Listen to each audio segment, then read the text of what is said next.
સુરત તાપી જિલ્લા દૂધ ઉત્પાદક સંઘ ચૂંટણી 2026 માંડવીમાં સહકારી સંમેલન યોજાયું. સુરત તાપી જિલ્લા દૂધ ઉત્પાદક સંઘની વ્યવસ્થાપક સમિતિ ચૂંટણી 2026ને અનુલક્ષીને માંડવીના કૃષિ મંગળ હોલ ખાતે સહકારથી સમૃદ્ધિ સુમૂલથી સમૃદ્ધ સમાજ સૂત્ર સાથે સહકારી સંમેલન યોજાયું. સંમેલનમાં સુમૂલના કન્વીનર મહેશભાઈ, રાજુભાઈ પાઠક, અશ્વિનભાઈ પટેલ, રોહિત પટેલ, પૂર્વ મંત્રી ગણેશ ગામિત સહિતના આગેવાનો ઉપસ્થિત રહ્યા હતા. મોટી સંખ્યામાં દૂધ મંડળીઓના પ્રતિનિધિઓ અને પશુપાલકો પણ જોડાયા હતા.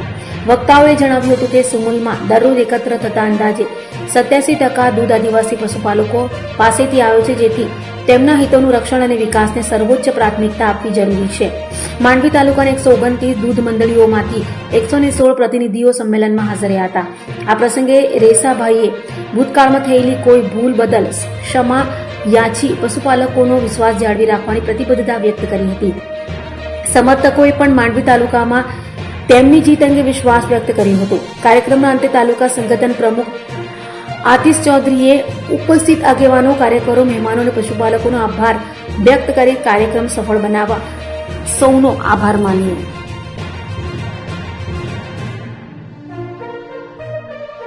સાહેબે આખા દેશની સેવા સહકારી મંડળીઓને ડિજિટલ જોઈન કરી દીધી. સાંજ થતા 5 વાગે બંધ કર્યો એકાઉન્ટ, કોમ્પ્યુટરાઇઝ એકાઉન્ટિંગ કરવાનું. એ નીતિનો બી સુધારો કરો એટલે ત્યાં બિલિયન બેઠા ખબર પડે. આ પ્રકારની વ્યવસ્થા ડિજિટલાઇઝેશનથી કરી અને આ વસ્તુ બધી જ ડેરીઓમાં પણ, કોઓપરેટિવ ડેરીઓમાં પણ આ જ વસ્તુ તરફ આગળના દિવસોમાં લઈ જઈ રહ્યા છે. કેવી રીતના ટ્રાન્સપરન્ટ વહીવટ કરવો, છેવાડામાં બેઠેલો પશુપાલકને એના પૈસા, એના દૂધના પૈસા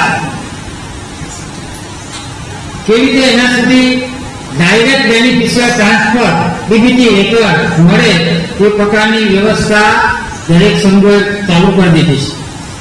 આપણે ત્યાં લગભગ હવે 2-5% કામગીરી ડાયરેક્ટ ખાતામાં પૈસા જમા થાય.